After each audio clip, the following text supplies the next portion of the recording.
can make a lot of beer. It's how many fermenters we have in the back room that holds us up on how much beer we can make. So this is a 10-barrel system. A beer barrel is 31 gallons. We can make anywhere from 400 to 600 barrels a year. To put that in perspective, as many of you might drive by the Budweiser plant in Fairfield on Highway 80 there. Their brew system is a 700-barrel system. And they're really busy building 3 batches in a day, 24-hour period. So in one batch of beer, they brew more than I beer in one day. So that kind of gives you a little perspective on the size. 10 barrels is a pretty standard size for beer clubs and small breweries. You might see them a little bit bigger or a little bit smaller. Pick the cap on. All the beers we make, we serve in-house. We sell growlers and cakes to go. We use bottles and distribute very much stuff. Most of our beers are ready to drink within 4 weeks.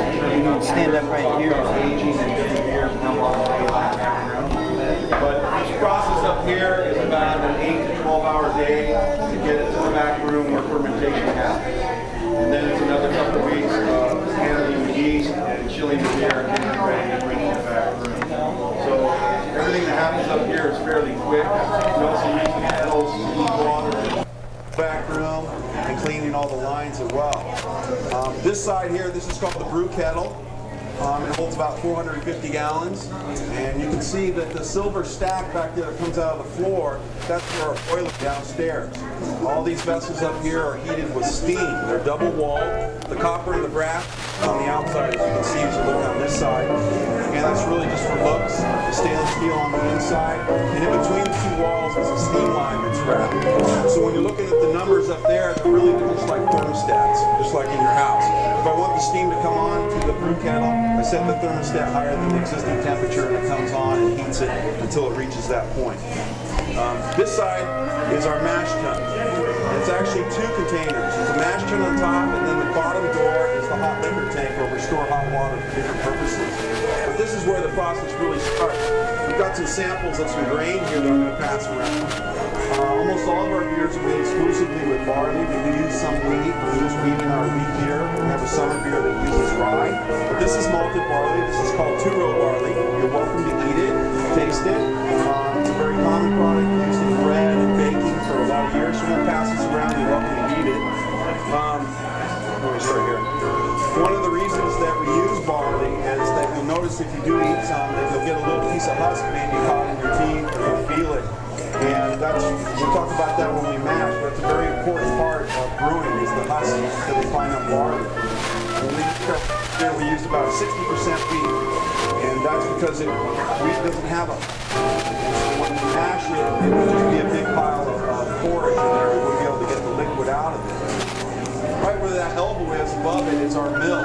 All of our grain is stored upstairs in bags. We dump it in the mill. We have this temporary hook up, and it drops into the mash tun where we mix it with water. Now when we run it through the mill, we're not making it into flour. We have a pretty good gap on our mill, and we're just cracking open this grain. And if you grab a piece of the barley, you'll see that in the middle it looks like white starch, just like a lot of grain does that you might have. Starch is just a long chain of sugar molecules attached to each other. Yeast is a one-cell organism, so everything that it consumes has to go through its cell wall. So it has to be pretty small. The starch molecule is pretty big in the world of one-cell organisms, and it can't absorb that. So it's our job as a brewer to break that starch down into simpler sugars, and that's really what happens in the mash tun. We introduce hot water at different temperatures depending on the beer we're making to activate the enzymes. Break that starch down into simpler sugars so the yeast can consume it. When you make wine, essentially, not quite this simple, but essentially you crush the grapes, you extract the juice, you add yeast, and it ferments. That's because grape juice is already a very simple sugar. The sugars contained in the malt are locked up in very long chains, and we have to break them down. When we do the mash, usually about 20 minutes to 60 minutes, we let it rest in there. You'll see there's a paddle in there that rotates around and helps mix it. You'll also notice that there's a false bottom there. So there's a plate that holds all the grain above it. And what that's for is when we extract the liquid from the grain, we want to leave all the grain behind. And so we have a pipe here that connects the mash tun and the brew kettle. And so we'll just open the valve after it's done resting long enough, and we'll let the liquid through gravity flow through the screen on the bottom and come out here and leaving the grain behind. Now, we never would collect enough worts, we call it, or fresh wort, with one running, so we have to rinse the grain over and over again. It's kind of like reusing your tea bag. The first runnings are very strong and usually darker, and as you keep rinsing, you get lighter and lighter and less sugar and less color and flavor. The next strain I'm going to pass around is the wheat, and so you'll notice that it doesn't have a husk. It's a little harder to eat, but again, it's very common in baking as well. So during the mash, the husk, what it does is it provides a structure to the mash. Whereas if we just use wheat, it would just be a big pile of forage, or if you made oatmeal, it would be the same thing. With the husk in there, it allows the liquid to flow through the grain and counter the sugars and rinse them out. Because we don't press on it like you would with grapes or anything like that. We want gravity just to do the work of the water flowing through the grain. These are, well, they're malted. They have been roasted light. And malting is a process where they start the enzyme breakdown of the starch. They take the green grain from the field, rinse it, and they soak it in warm water, and they actually drain the growing just a little bit. It grows a little tiny rootlet. At that point, they drain off the water, and they start drying. And what that does is it converts a lot of the starches into sugars that you can taste. That's why you can see malted barley or malted barley syrup sometimes in the store. You'll see it in cereal products as well as the sweetener. This next grain, this is malted barley that's been roasted lighter. This is called crystal malt. It doesn't have very much fermentable sugar in it, but it does add a roasted flavor and some nice red color. We use this in a lot of our red beers and dark beers. It tastes a lot like toast. It has that kind of, like when you take a piece of bread and toast it in your toaster, you kind of get the same effect. So the next one I have is our dark one that we use to adjust colors in some of our lighter beers, and we use it in all of our dark beers. This is called chocolate malt for obvious reasons. It's very dark like chocolate. It roasted at very high temperatures for a lot longer than the crystal malt or even the two-row barley. It adds a unique roasted flavor to the beer. There's many different kinds of roasted barley. This is just one that we use. We use a lot of it in our stout, and our porter, and our brown, which we're going to taste today. It's a little more bitter. It might remind you of eating a raw coffee bean to a certain extent. It's kind of the same procedure. There's a lot of crossover in flavors for the dark beers and for strong coffee as well. It's a very nice product. So during the mash process, we're just letting the enzymes do their work. We're trying to extract the colors and bring them into the liquid. And we run it off for about an hour and a half. When we're done, we drain that tank and we pull all that grain out, and the local farmer takes it and feeds it to his cows. In the meantime, the kettle over here is filling up with the wort, and we begin to boil it. And boiling does a couple things. One, it kills any bacteria that might be in the air, on the surface of the grain, everything else. It also reduces the wort and concentrates the flavors. It's at this time that we begin to add hops as well. Hops do a lot of different things for beer. They have a natural antibacterial properties which really help fight off anything. But they also add a nice bitterness to the beer. If you had beer that didn't have any hops in it, it would typically be a fairly sweet beer. Even our lightest beers, we have to add some hops to give some bitterness to the beer. The later you add hops in the boil or in the process, the more aroma and flavor you get from the hops. The more what we call a hoppy flavor or nose, aroma to the beer. And that's because that component of the hops has to do with the oils. So the more you boil an oil, the more it volatilizes and goes right up to spec. But the longer you boil a hop, the more bitterness you get out of it. So we typically add our hops at different stages of the boil. Most of our beers are 60 to 120 minute boils, depending on the beer. We typically add hops at the beginning for the bitterness, in the middle for some flavor, and then at the very end for some nice aroma. We also add some hops to our fermentation tanks in the back room after the beer is done fermenting to let those oils really get into the beer to give it a really big hoppy nose, like we do with our Hophead Red and some other beers that we'll taste in the back room. You may have noticed I'm standing up on this rail here. This is what supports the whole brew house. It's also on its own foundation. They had to put a foundation down in the basement downstairs to support the tanks. Before this ladder was put in, they actually brought the tanks in through that false door that's in the dining room there. They cut out the brick, brought it in, and rolled it in over here and set it on its own foundation. That's how they got these tanks in here. The ones in the back room, they were able to just slide in the double back doors. So, After the wort is done boiling, we've had our last top charge. We let it cool and settle a little bit. But unfortunately, we have a heat exchanger over here which does a great job of cooling down the wort. Because yeast, typically over about 75, 80 degrees, doesn't do too well. We like to do a colder fermentation, especially for our seasonal lagers that we do. So even if you let it sit in here after boiling for an hour, it's still going to be 190 degrees. Boiling's 212. So we need to get it from 190 or 200 degrees down to about 68 degrees. So by doing that, pushing it through the heat exchanger, we achieve that. Heat exchanger works a lot like the radiator in your car. It's chilled with water and glycol propylene, which is similar to antifreeze except it's a food grade chiller. And these pipes here go down through the basement, come up in the back room where we attach a hose and put it into the fermenter. We also pump all our hot water back there for cleaning, etc. as well. So, are there any more questions or any questions at all?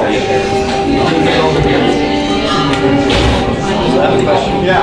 Talk about wine. Yeah. Would you say it's easier or harder to make wine? Well, a lot of great winemakers have told me it takes a hell of a lot of good beer to make a great wine because it takes so long to perform. The difficulty in making wine isn't the problem that we have difficulty getting the sugars out of the malt.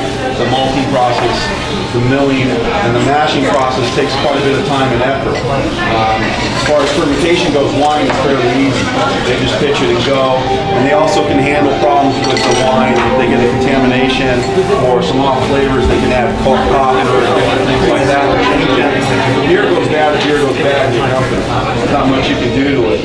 The trick in making wine is letting it age and how you age it, and then also the blending process. So it's, I would say the initial process is harder for brewing, there's a lot more grunt work, but handling the barrels and everything else of winemaking and then letting it sit long enough is a whole other deal as well. So it's kind of half a dozen of one and 6 of the other, so it depends on how you look at it. How often do you get off flavor or batch? Not very often at all. I've never dumped a batch, and I've had some batches I wasn't particularly happy with, but I've never had any sour beer or any infection problems at all. Apart from in terms of making lager and let's say another end of the porter, not discussing the ingredients until this point, until it goes to fermentize, is pretty much the same. Or am I wrong? To a certain extent, there are different things you have to handle with the lager as far as the mash and the different malts that you're using. Typically, if you're making a true lager, especially a German lager or European lager, there are special ingredients that you want. You don't want to use two-row barley, you want to use a Pilsner malt as your base malt, etc. But you're right, the initial process of mashing and boiling and getting it into the fermenter is the same. The difference is the yeast that you use and you handle the yeast and how long you let it age for lager. And we'll talk about that in the back room. That's a big misconception on the difference between ales and lagers in the general public. So it's a good question. All right, let's head to the back room, grab a spot at a table, and these tanks back there. The guitar coming through and the voice sounds equal? Equal.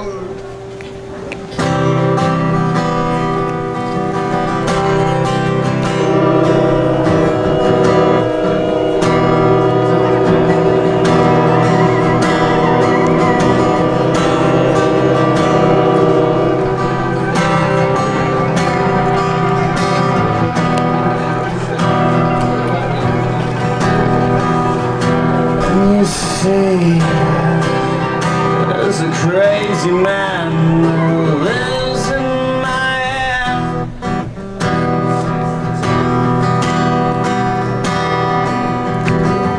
He's telling me things I don't think I understand.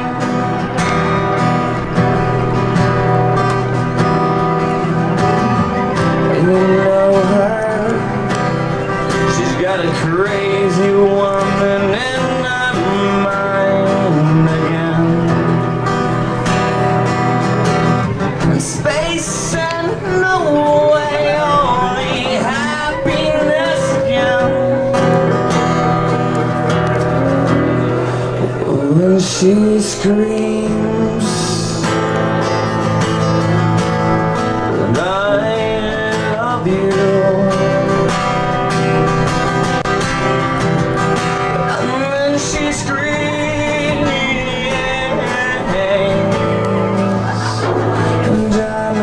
you.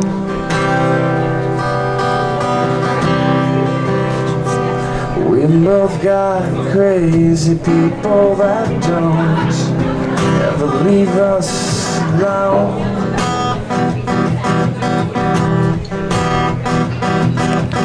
They got needles in their hair, they got needles sticking straight up out their arm.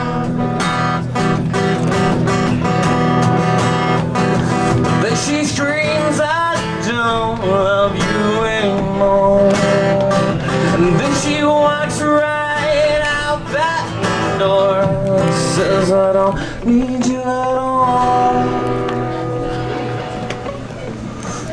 Thanks.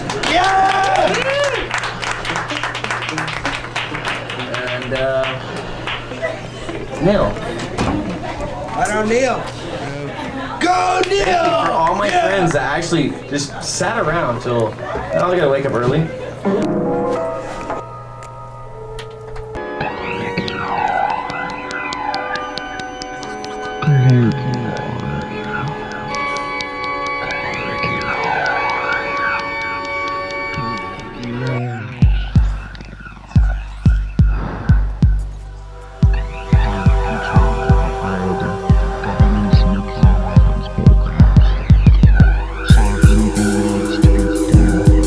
Will be done by grace.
Frederick Lauren.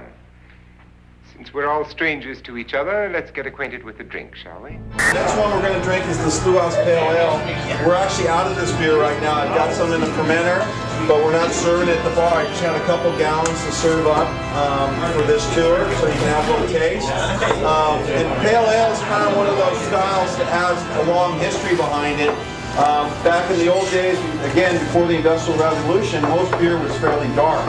And that was because when they malted it and dried it, they didn't have very good temperature control. So most of the malt got roasted pretty hard, and so there was a lot of dark beers around.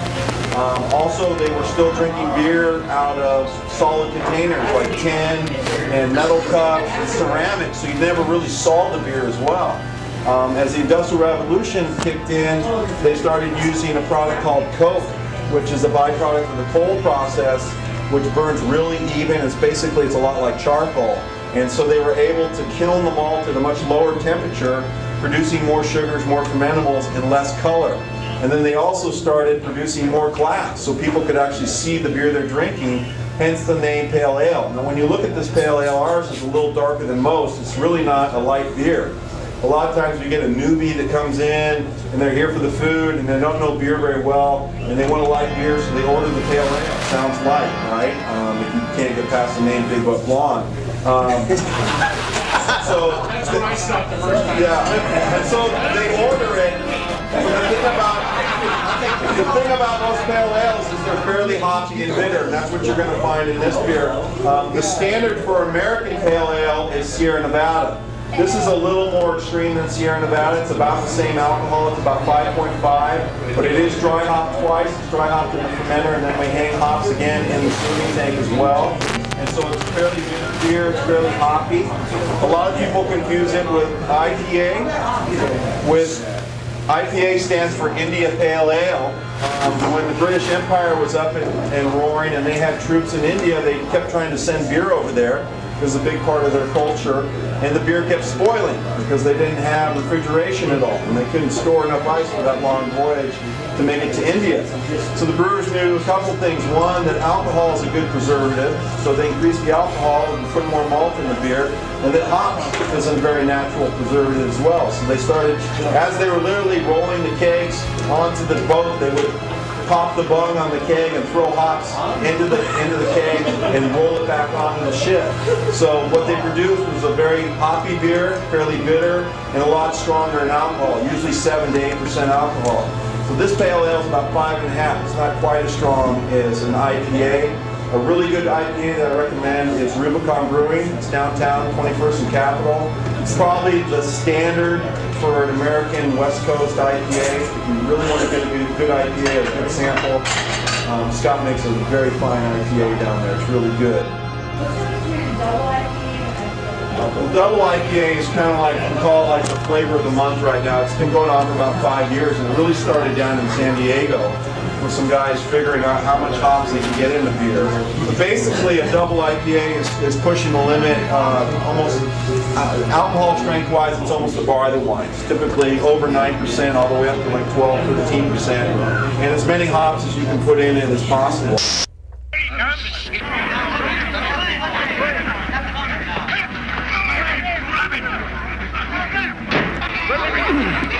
Thank you. Good morning.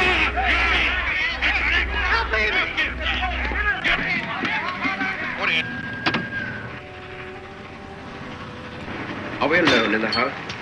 Yes. Good. All right, no, now. If you raise a finger against me, you're a dead man. I'm strong, and I'll strangle you. Understand?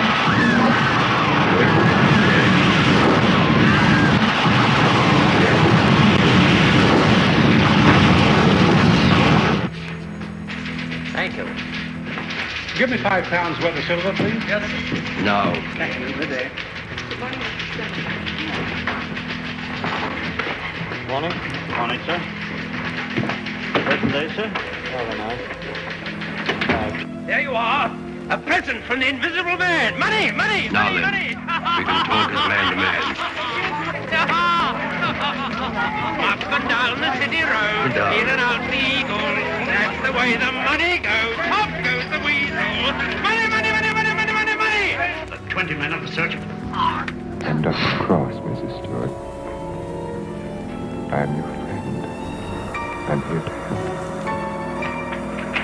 want you to think. You're going to remember things now. You went to meet your husband at the Belmont Arms. Do you remember that? You were worried about Paul. He didn't arrive on time. You were too nervous to sleep. Did you walk out on the balcony?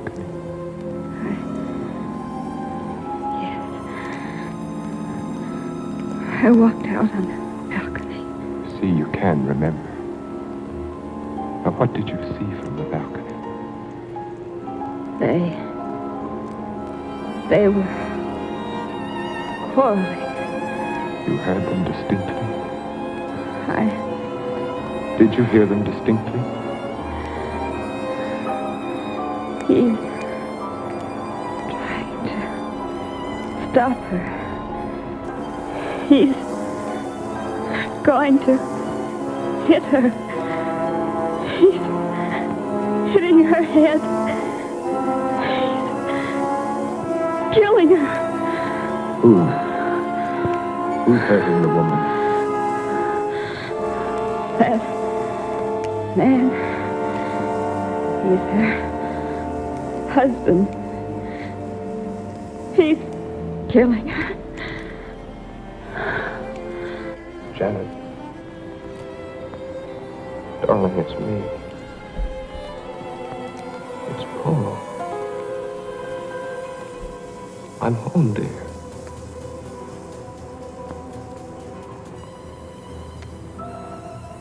She's worse. Not really.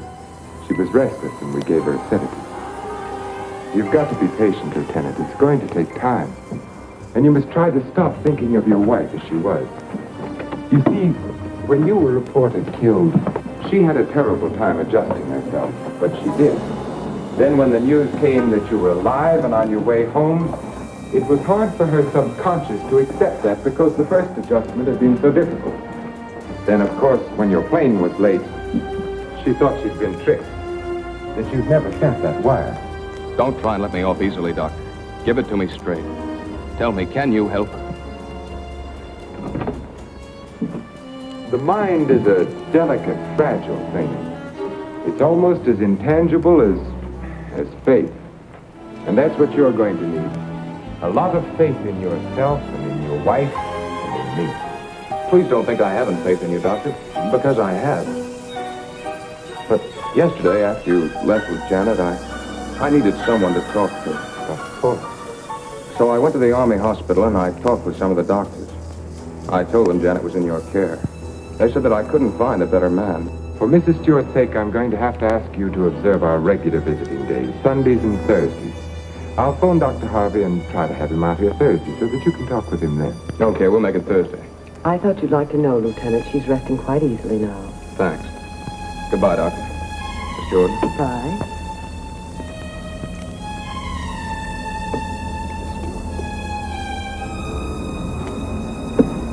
Stewart. You're going out on that balcony again. You're looking into the other apartment. You're listening to the argument. Remember what happened to the woman? He's hitting her. He's hitting her with the candlestick. Now he's hitting you.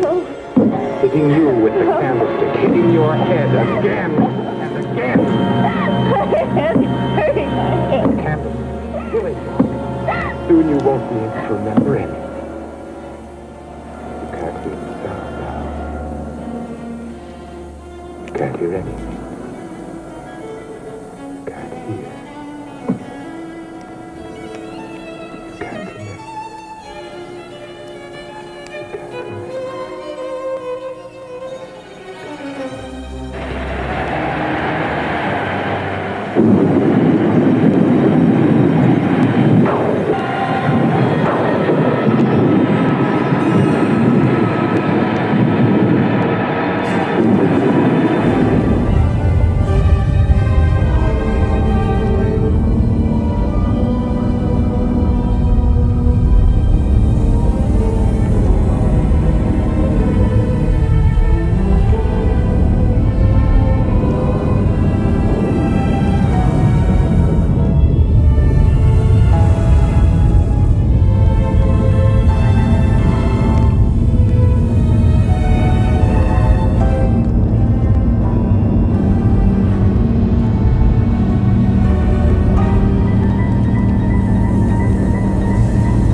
Aren't you, Mr. Edwards? Aren't you, Mr. Edwards?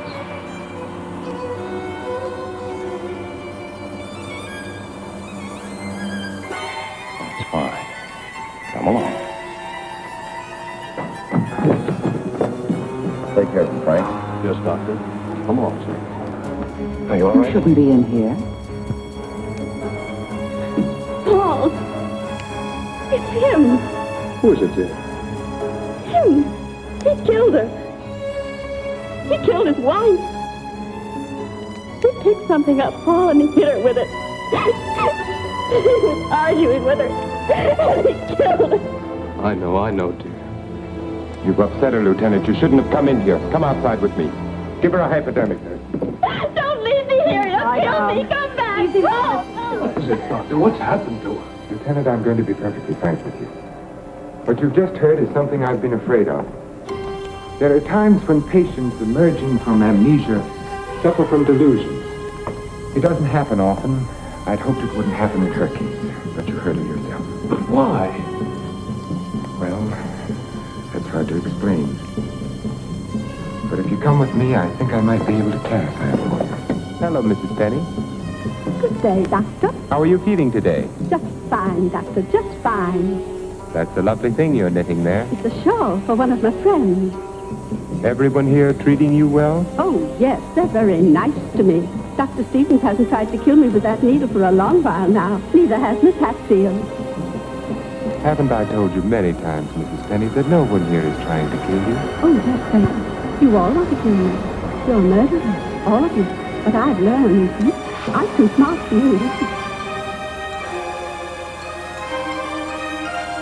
What you've just heard, Lieutenant, for the second time, is the typical attitude of many of our patients towards the hospital staff. But that old lady, she seemed all right.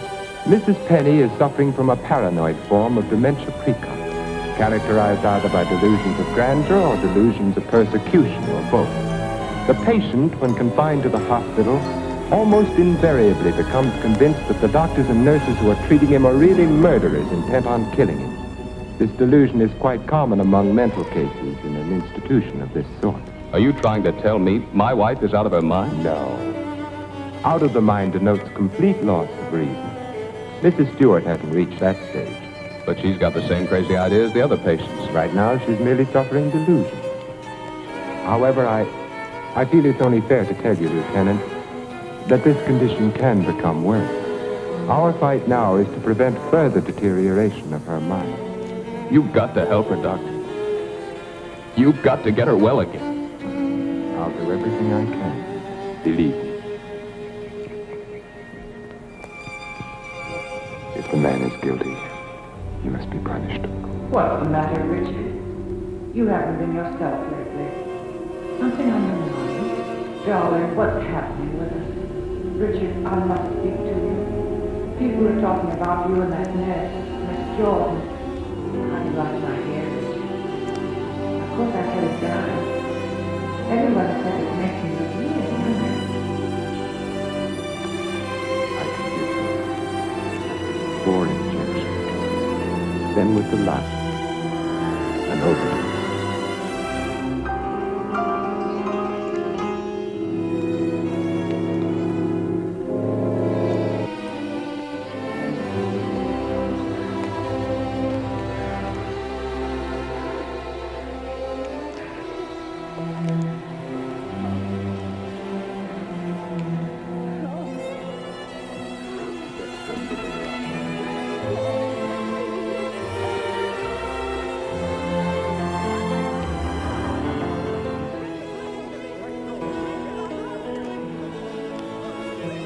September 13th. In the case of Janet Stewart.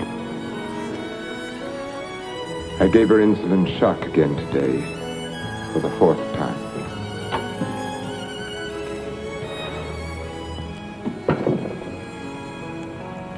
Can you give me a minute? Thank you.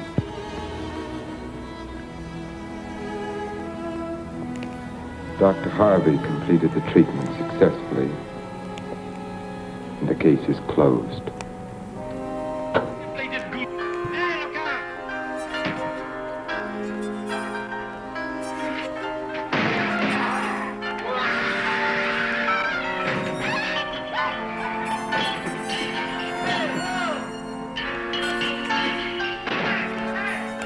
whole village is in a state of panic, and everyone...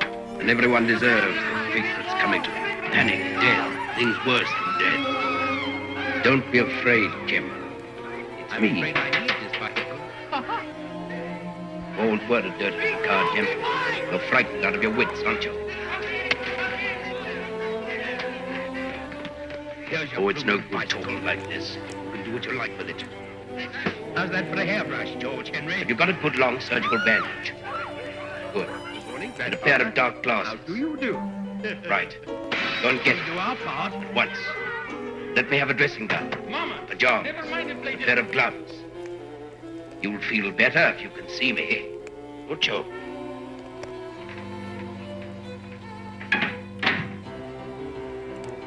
Come on. No time to waste. One day I'll tell you everything. There's no time now. I began 5 years ago, in secret, working all night, every night, right into the dawn.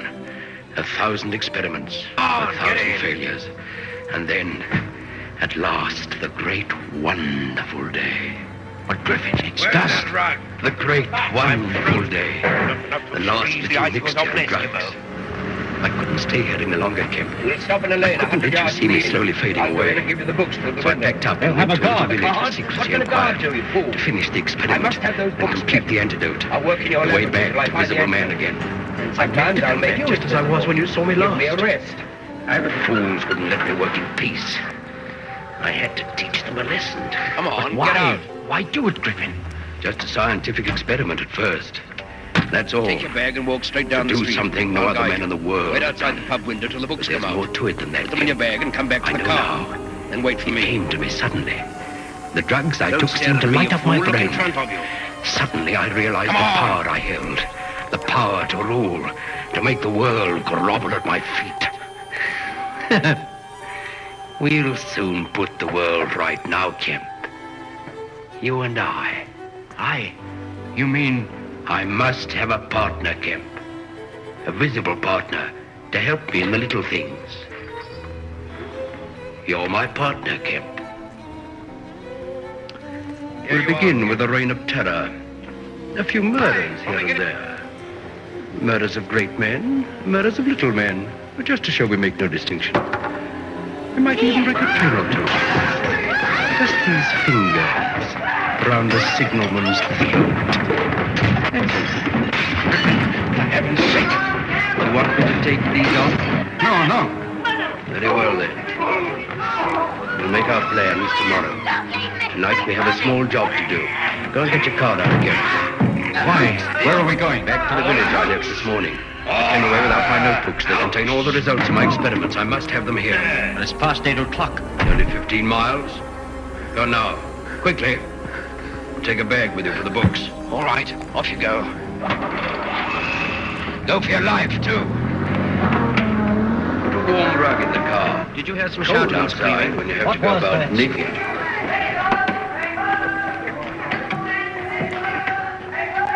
Nasty. There are one or two things you must understand, Kemp. I must always remain in hiding for an hour after meals. The food is visible inside me until it is digested. I can only work on fine, clear days. If I work in the rain, the water can be seen on my head and shoulders. In a fog, you can see me, like a bubble. In smoky cities, the soot settles on me until you can see a dark outline. You must always be near at hand to wipe off my feet. Even dirt between my fingernails would give me away. It is difficult at first to walk downstairs. We are so accustomed to watching our feet. But these are trivial difficulties. We shall find ways of defeating everything. The man's trust. You will sleep in the room opposite. And bring me some more food at 8 o'clock. The sun will set and the sun will rise. I shall kill you tomorrow night. I shall kill you even if you hide in the deepest cave of the earth. At 10 o'clock tomorrow night, I shall kill you.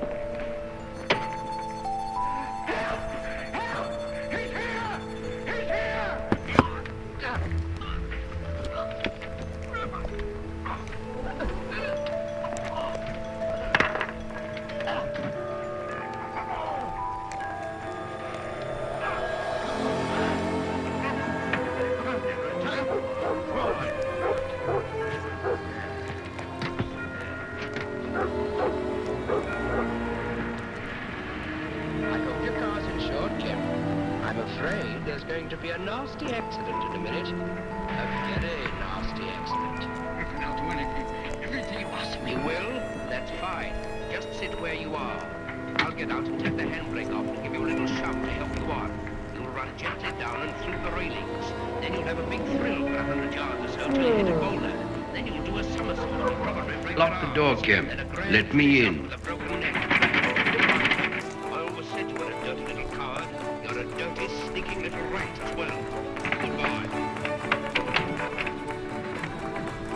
What are you doing here, Kemp? Couldn't sleep. I had to get up.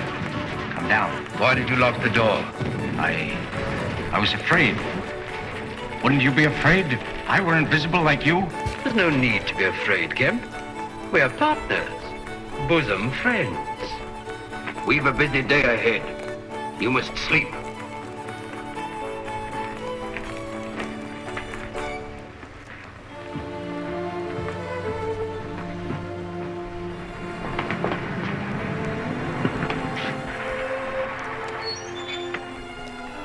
I see. You told the police. That was why you went downstairs. No, I didn't. I swear I didn't. Look, it's not the police. It's Dr. Cranley and Flora. Flora? Why, yes, of course. I had to tell them you were back, Griffin. Flora was nearly mad with anxiety. How could I forget?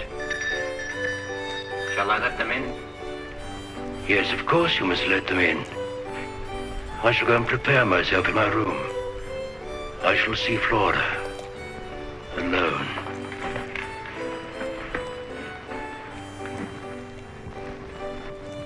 Flora, my darling. How beautiful you look. Thank God you're home, Jack. I would have come to you once, Flora. I always liked for this. How wonderful it is. I want to help you. Why did you do this? I want For to you, let my Flora. father help you. You know how Yes, clever he for is. you, my darling. He'll work with you day and night. I wanted to do until you something find tremendous. that second secret. To the one achieve that'll what bring you men of back. science have dreamt Then we'll of have since those the world lovely, began. peaceful days To again. gain wealth out and under the fame and tree. honor. To After write you're my working name above evenly. the greatest Your father? scientists of all time. You I think was he so can help pitifully me? poor. He's got the brain of a I had nothing tapeworm, to a offer you, maggot, Flora. beside mine. I was just a poor, Don't you see struggling what it chemist. means?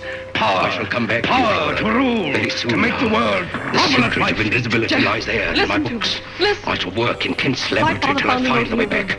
He knows There is a something way about back, Monarchini even Flora. you don't know. And then He I shall alters come you, to you. changes I shall you, offer my makes secret you to the feel world different. with all its Father, terrible the power power. that will go if The you know what nations you're of the world fighting. will bid for it, Oh, thousands, come and millions. stay with us.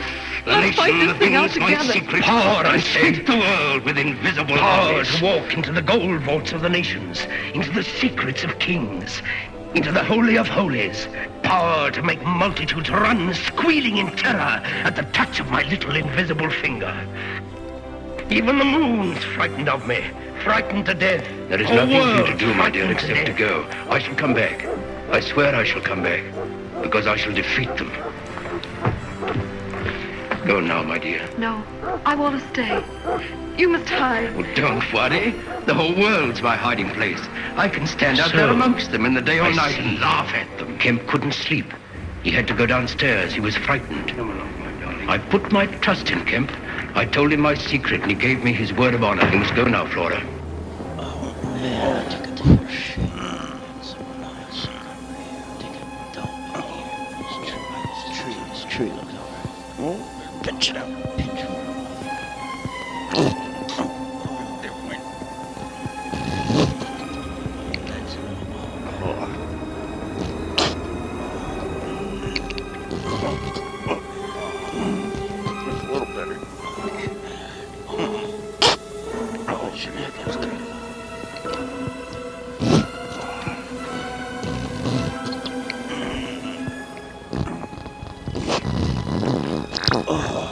Oh, shit. I gotta get out of here. Oh, somebody's coming. Gotta get out of here.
Wait!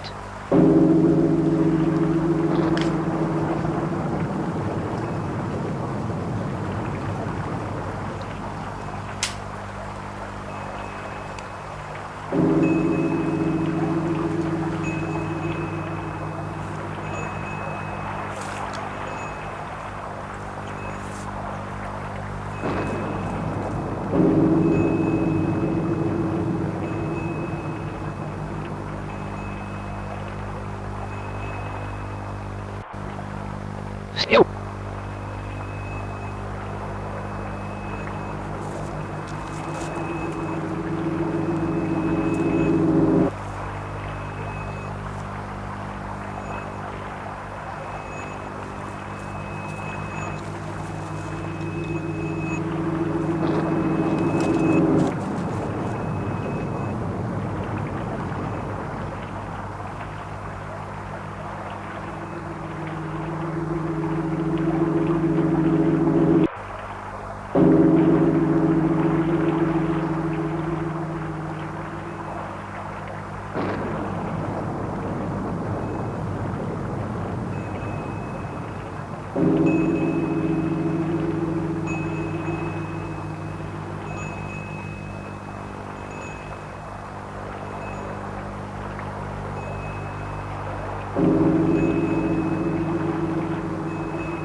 Go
back to bed.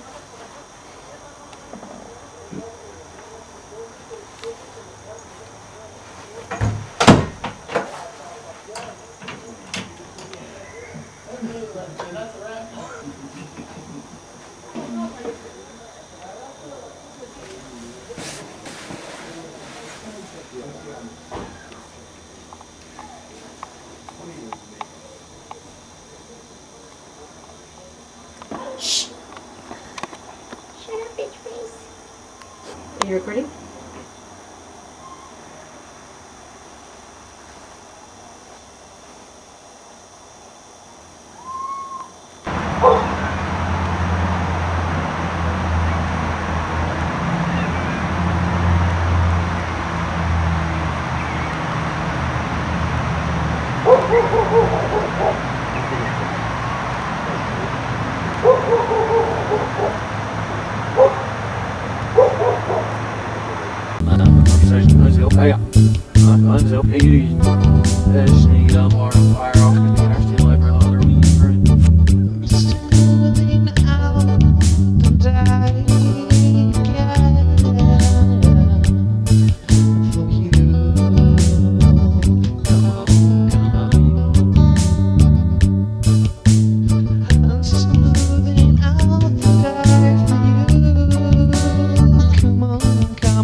smoking now.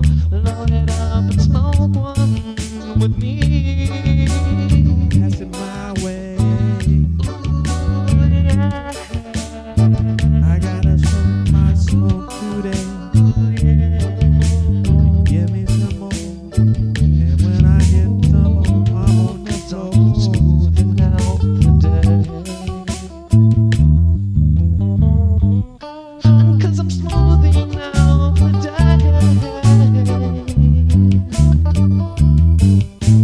Smoking out today.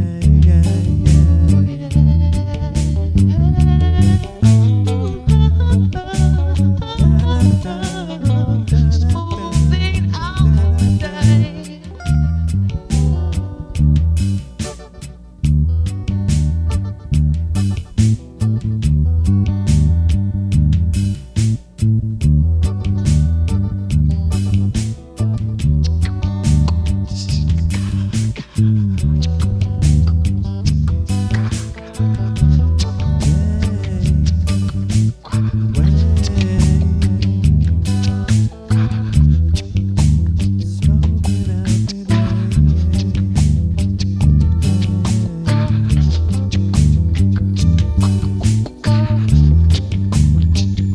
Smoothing out the day.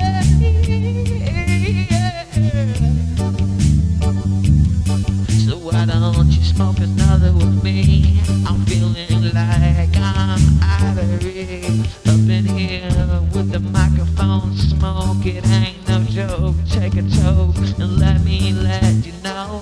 We're smoking up, we're smoking up, we're smoking up. We're smoking up, we're smoking up, we're smoking up. We're smoking up, we're smoking up, we're smoking up.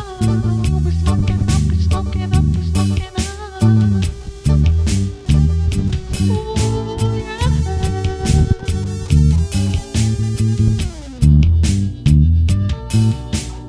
Ooh, yeah. We're smoking up, we're smoking up, we're smoking up. Smoking out. We're smoking up, we're smoking up, we're smoking up in here.